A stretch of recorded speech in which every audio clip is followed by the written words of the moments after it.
I'll do the preamble and get you in. Right, welcome everybody to yet another live session on family business practice. Today we've got Tony Silver going to be talking about LinkedIn, and there's a bunch of us going to be very interested in all the latest stuff. I think, Tony, first of all, you're going to do some slides of some general information on LinkedIn. So if I add that to the screen there, you've got it, and away you go. Okay, all right. So yes, there's going to be some general, because obviously we know this is going out and going to be recorded, and then there's some recent updates which I haven't broadcast much about recently. So yeah, latest figure on LinkedIn, we're now around about 855 million, and it's still growing at 3 every second. There's no sign of that abating, so it is climbing steadily towards that target of 1 billion. In this country, yeah, we're around about 31.8 million user accounts. Are they all active live? Certainly not.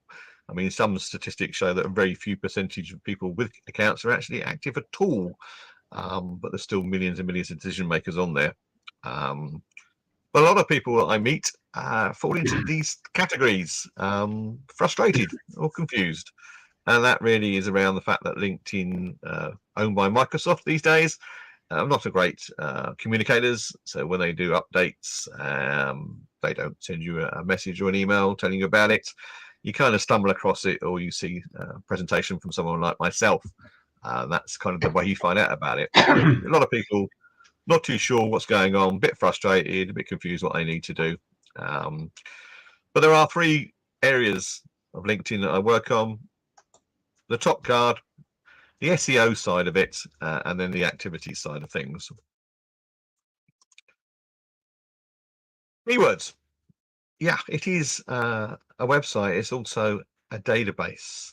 And so it's really, really important when I work with my clients, is to get them to define keywords for what it is that they do, and stick it into the search engine on LinkedIn and just see how many other thousands and thousands of people have got the same keyword.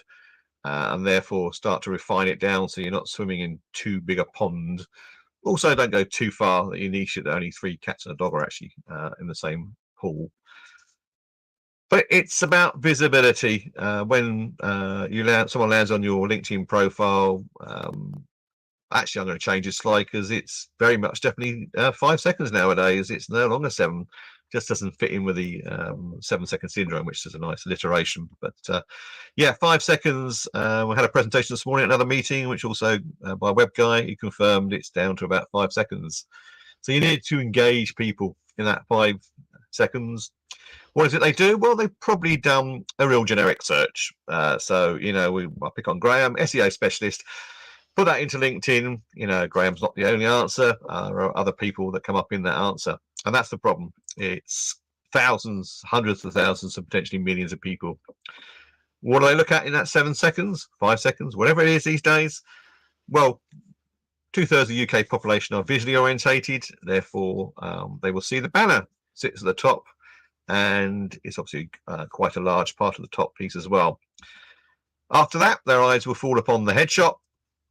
And then as they scroll down, the headline which sits underneath your name.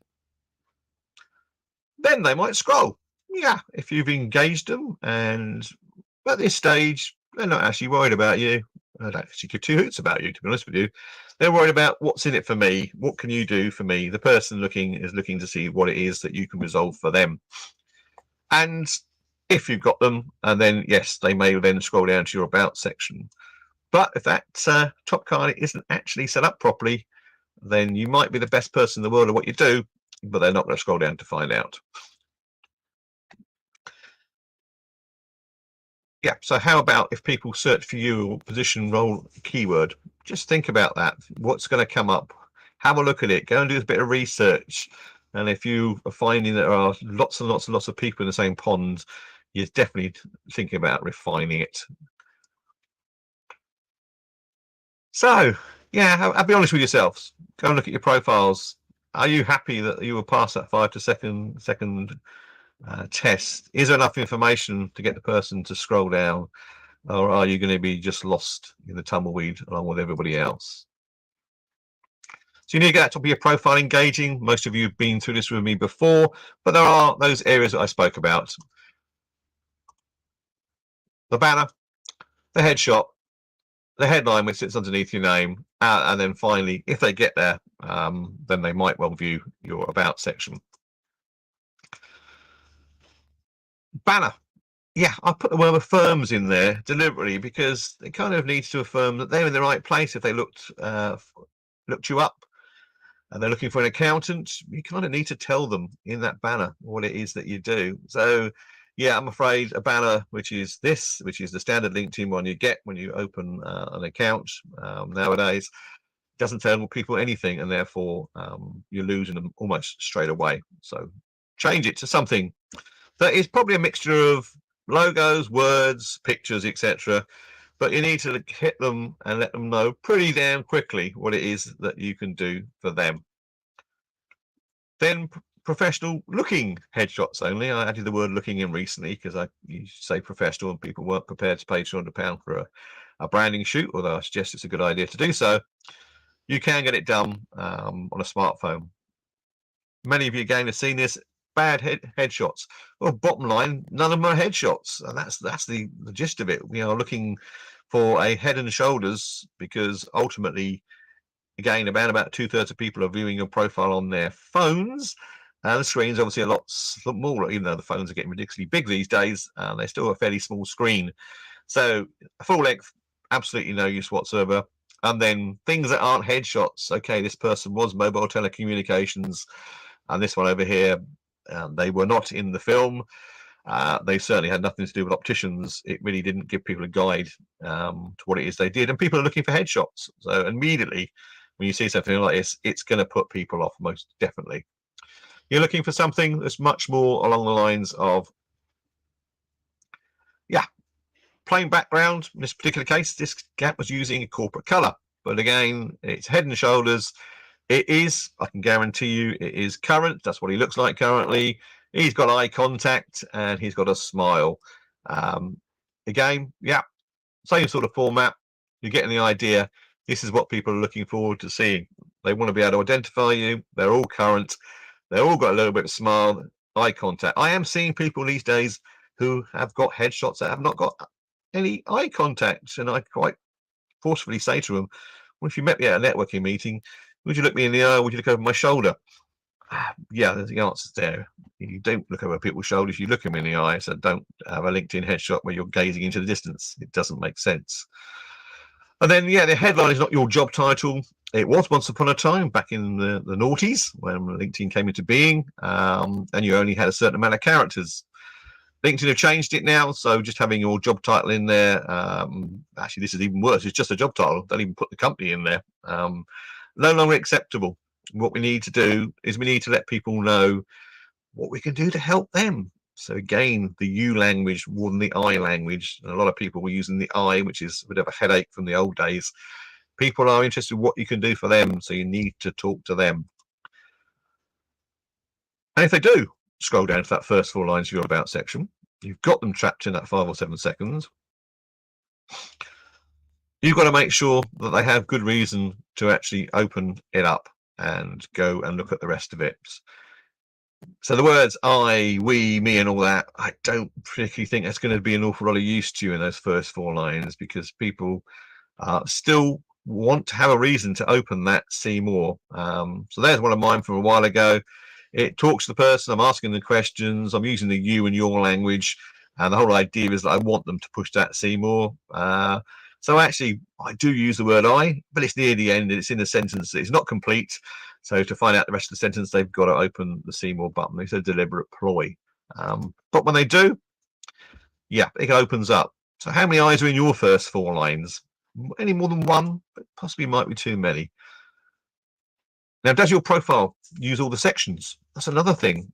LinkedIn gives you a bare bones profile when you first join, but ultimately they add sections. Therefore, you need to be aware of this. Underneath your name at the top is the Add Profile Sections button. Go and have a look at it. See what's in there. The more sections you've got on your profile, the better score you're going to get. And a lot of those sections are really useful. They enhance your profile. So go and have a look at it in there. They've got 3 grades nowadays. They've got the core, they've got the recommended, and they got the additional. Well, most people have the core. Recommended, again, I pretty much think most people need those. And then the additional ones, sometimes not always relevant to everybody. But the more you got, the better it is. The one I suggest, if you haven't got, that you should really add to it is the feature section. It sits when you're in standard mode and not gone into creator mode underneath your about section, which is where it should sit, to be honest with you. And it is an enhancement of that. It gives you information that enhances your about section. So there are links in there to websites, there are documents about what you do, etc. 3 of them shows, you can see here. I just think it's really useful just to sit underneath your about section. It just enhances it.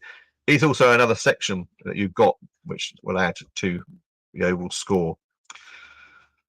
Then be active or fade away. Consistency is probably one of the words I use, and content's the other. You know, the most used one is posts. Articles can be used, but again, there are ways and means of using those. Downloading documents. They're going to be bringing in a carousel feature in the near future. At the moment in time, you can download documents as PDFs, but they're going to allow you to do proper carousels in the near future. That's one of the coming soon brackets that LinkedIn often brings into. And the other thing is to interact with your feed. You know, you don't have to be posting. You know, if you're interacting with your feed, then LinkedIn also notices that, and it all counts towards them liking you. Activity, yeah, from your home page at the top, start a post. That's where most people are going to start. 2 or 3 posts a week is perfectly acceptable. Ideal days, middle of the week, Tuesday, Wednesday, Thursday. Ideal times, again, 10 o'clock to 12 o'clock in the morning are the ones that get the most reach. Doesn't mean the other times are going to be bad. In fact, there's some great results to be had at the weekend. People graze at the weekend. They might not be posting themselves, but they go onto LinkedIn and have a look. So I quite often put something out late on a Friday or on a Saturday, and I get really good engagement on it. So that's worthwhile trying as a tactic, certainly. Top tips. Yeah, the feed. Now, you see stuff going through and you can't always do anything about it. You could be somewhere in a meeting when you should be looking at your phone in the first place, or just generally you haven't got time to actually look at this. Well, if you click on these top 3 dots on the right hand side on any post, what it does is opens up a sub menu, and you can now save anything for later on. You can now look at it in your leisure. Where you find it, on the home page on the left hand side, there's a little my items, and in there there's a save post. You click on that and it will take you through, and it will show you them. The 3 dots then become a delete button, so you can then delete when you finish with it. The other thing I've banged on about a lot this year is the notification bell, because it was probably one of the better things they've introduced this year. Any first line connection, you'll have a notification bell, which is in outline. When you click it, it turns to full, such as this one from this well-known gentleman here. What it means is that every time David posts, I get a notification telling me that he has posted. So because I like what he posts, I can follow his information. I can also use it for prospecting when you're looking at doing that as well. 2 things have come to light recently. One, actually, people that follow you will also now have, because like myself, my connection numbers and my number of people that follow me isn't the same. I've got far more followers than I have connections, because I don't always allow everyone to connect to me, but they still follow me. But actually, they can click my bell because they're a follower. So that's become in recently. And also, the latest report clearly shows that the more people you ask to ring your bell, as it's so called, the better results you're getting. So I constantly, on the bottom of most of my posts, etc., say, have you rung my bell? Because you get to be notified about all my posts, but it also is helping me by having more people pushing it. So definitely ask people to ring your bell, but give them a good reason to. Give them some good content to actually engage with. So there you go. Just click on that. Have a look. Statistics. you've got this analytics panel. It used to be called dashboard. They changed it this year, changed the layout slightly. There is the SSI score on LinkedIn. It's been around for a while. It's inherently broken. Some LinkedIn trainers still use it. I've not used it for a while. It is inconsistent. I've actually upped my my work on Sales Navigator recently, which should increase my score, and it's actually gone downwards. So it just proves it's not really useful. But when I go into my dashboard analytics, I see this search appearance number on the right hand side. If I click on that number, it opens up and it tells me the following information. It's updated every Thursday. So this morning I got a new number. I also got a breakdown of some of the keywords that they used. Personally, I think that was coded by a chimpanzee because it's rubbish. But it also shows you some of the companies that put the search in. And then really importantly for me personally is the top 5 job titles of the people that put the searches in there. So for me, if they're senior people such as founders, company directors, partners, etc., I'm really quite happy. If they're recruiters and buyers, I'm probably not hitting the right market. I need to look at what I'm doing. Every week is updated, so I think it's a nice, good. And at 353, this one shows that 70 people a day are finding me in searches, which is a healthy number. And it's just constantly working on it, driving it up. That's the metric to use. But there are some recent updates, and the algorithm has changed recently. One thing that's come to light is some coming soon items, but there's one thing that I get asked from time to time is obviously messaging people. You can only message certain people on LinkedIn because if they become second and third line connections, you have to send a connection request, or you have to upgrade to LinkedIn Premium, which is an expensive mistake in most people's books.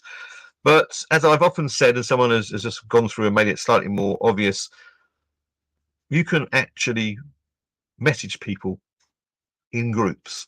Okay, so if you find a group where your avatar lives, so you go and define that, which I suggest is a great thing anyway. Go and join a group where your ideal client lives, and then actually, yeah, anyone in there you can message, because there is a message button. If you go into the group and then push the button that says show all members, it lists all the members, and next to them is a message button, so you don't have to go and get premium to do it. So I think that's just useful to reiterate that to people. Let's go back there. Saving your searches. Yeah.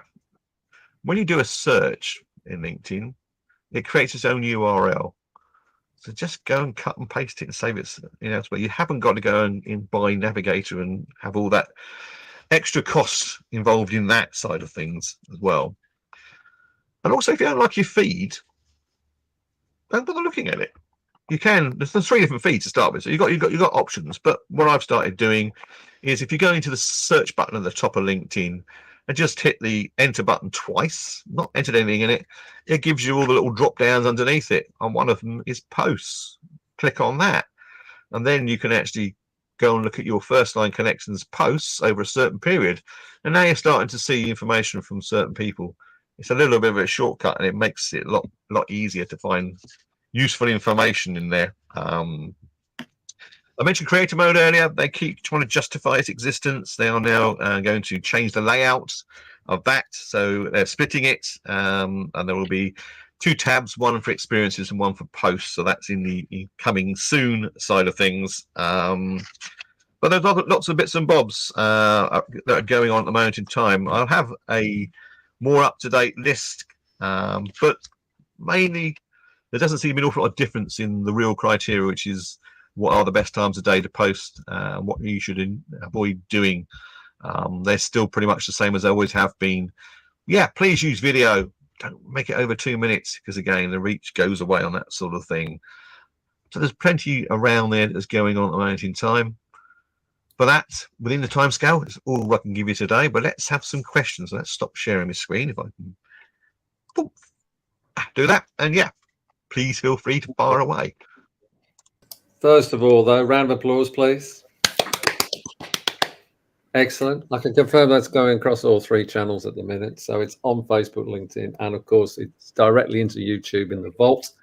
So all of you that are here today, and anybody that is watching watching currently, because it's in the video vault, you can go back and refer to it. So, questions, everybody? I've got one. Paul Graham? As Tony knows, there's an awful lot of people out there who consider themselves to be LinkedIn gurus and tell you about how to get noticed. You're having a cough now. And I recently, I fall across people all the time networking, as we all do. And I had a very interesting tip that I singly failed to do. Was they suggested I change my name to something like Graham Bayless SEO King or something, and I totally refused to do that because I don't want to be thought of as a king, because I'm not going to boost myself to that heady heights. But it's an interesting point that he was using to use your title as some way of making people really stand back and think, oh, should I connect with this person? What are your thoughts on that? It's an area LinkedIn are just about to start to attack, because it does not fulfill the criteria of the user agreement. So we all joined LinkedIn once upon a time, and I'll be surprised, because I've never seen it before. No one looked at the user agreement before. They ticked it and gone on and set up their profile. But in that user agreement, it clearly states a few things, and one of them is that, you know, the only things that should go in the name field are your names, and if you are someone who has got proper letters after your name, you can use those. I used to use the LinkedIn profiler. Oops! When I found out that they were actually going to but they were going to go at me about it, because ultimately that was misuse of the actual platform. So no, they are going to be rolling out that, and people will start to get messages saying, you know, please change your name to your name, please. And it is not part of the user agreement. You should not be using it in that way. Although a lot of people have, and as I say, some people still do. But it's funny, it came out, and all of a sudden all the LinkedIn trainers I know all lost their acronyms and their titles all disappear very quickly overnight. So don't do it. No. Thanks, Graham. Dave, what have you got? Yeah, I've seen quite a few very Facebook-like, very personal posts creeping in about wedding anniversaries and trips to the seaside and things like that. What are your thoughts on that? My thoughts are that it's not what it was 10 years ago. Okay, 10 years ago that was really sneered at, and it's a business platform. Go back to Facebook. It's Microsoft's influence obviously very much comes to play. They're trying to soften it and give it, but we're not robots. We are people. We are individuals, and therefore the odd posts, and I say to people, if you go on average of 10 posts that you do, if you make 7 or 8 of them business-like, informational, you know, discussional, one can be really quite personal, because you are that person. If you can build a business analogy into it, even better. And one can be overtly salesy, because you're in business to make money. As long as it's like 1 in 10 and no more than that. But we need to know that you've got a human side to it. If you can build a business analogy into it, they work really, really, really well. But if someone's doing it to you, yeah, there's an unfollow button against everyone's name. I've pressed it quite a few times recently.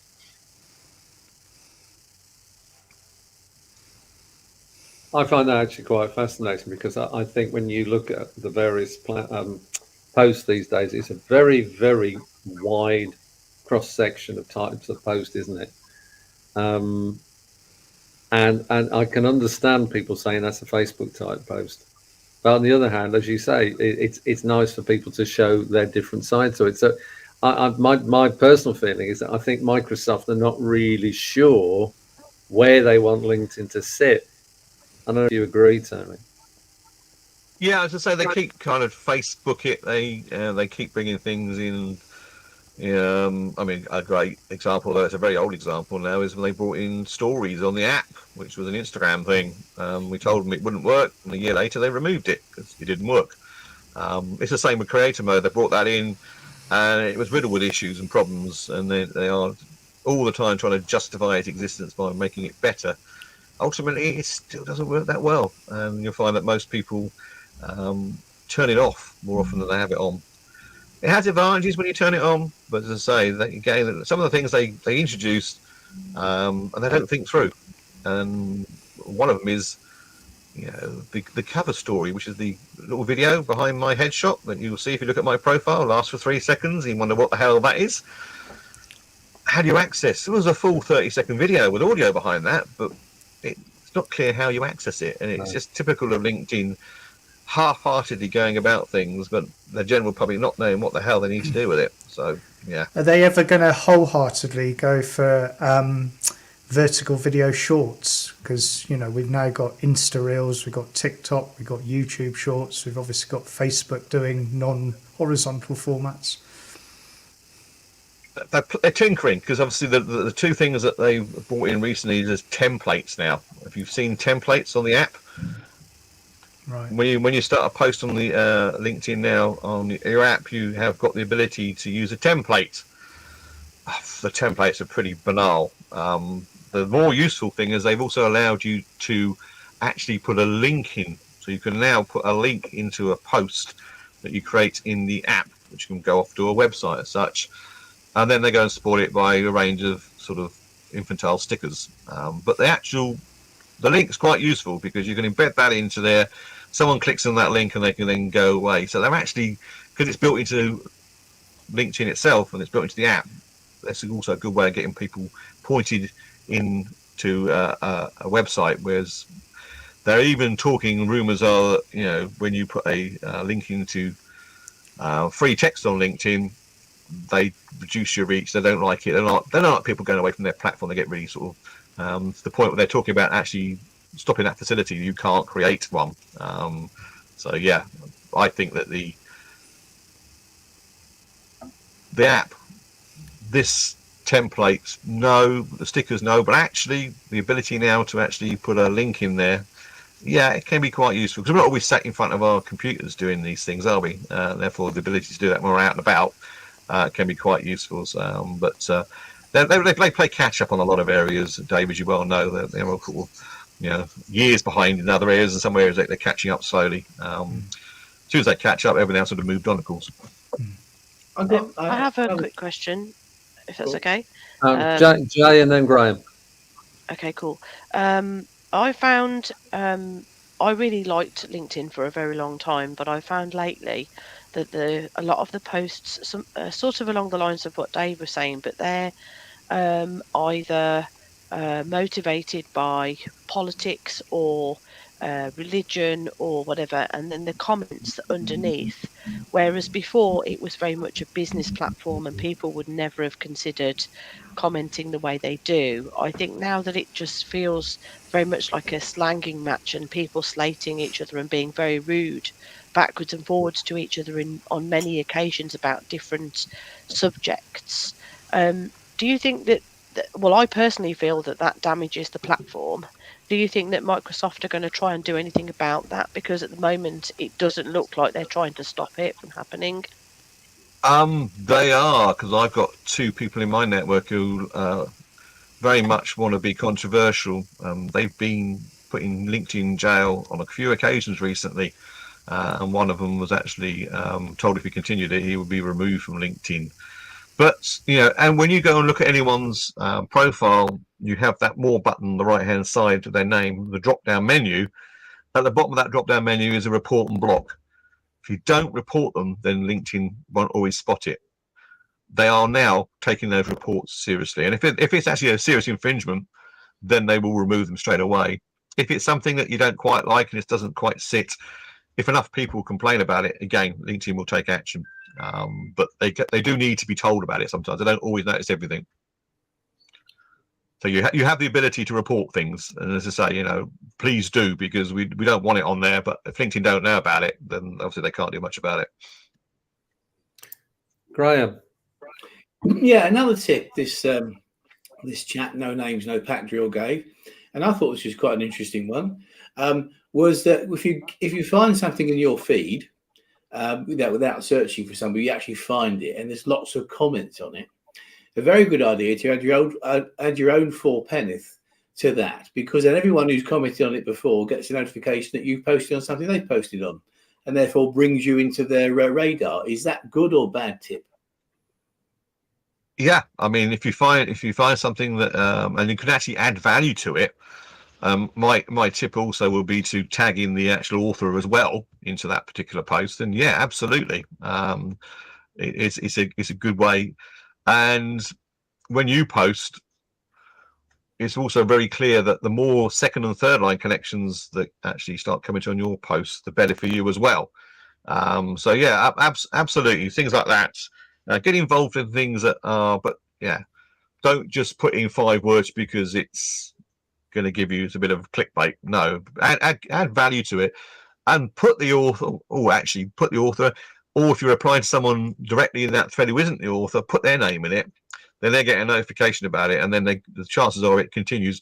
The more these sort of conversations continue, LinkedIn sits up and gives it organic growth as well. So if you're in that organic growth by being someone who's contributing to it, yeah, obviously it's going to be beneficial. Thank you. Any more comments? I'm conscious of time, and we're up to about 30 minutes, which I like to try and keep to as far as the record is concerned on social. Anybody got anything else? Round of applause, Tony, please. So there you go. So if you have been listening to this or refer to this after the recording now, obviously you can find all Tony's details for that. We appreciate it in the Family Business Practice for his time. We're going to go off and do our Connect session now. So, but for now, thanks very much indeed for listening, and I'll end the broadcast. Hold on just a tick, everybody else.